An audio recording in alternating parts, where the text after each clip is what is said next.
శనివారం ఏటూరు నాగారం మండలంలోని చల్పాక గ్రామంలో 16 లక్షల రూపాయల ఎన్హెచ్ఎం నిధులతో నూతనంగా నిర్మించిన పల్లె దవాఖానను రాష్ట్ర పంచాయతీరాజ్ గ్రామీణాభివృద్ధి, గ్రామీణ నీటి సరఫరా మరియు స్త్రీ శిశు సంక్షేమ శాఖ మంత్రి ధనసరి అనసూయ సీతక్క, జిల్లా కలెక్టర్ దివాకర టీఎస్తో కలిసి ప్రారంభించారు.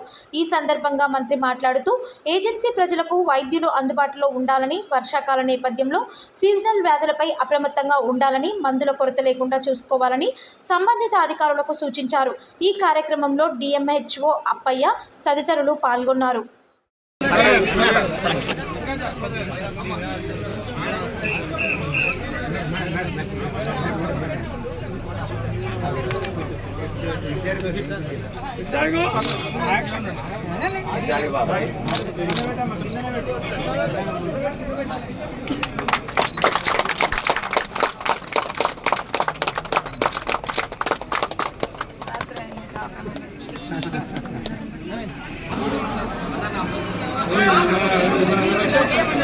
కొంచెం వెనకకి రండి అన్న, అందరు కొత్త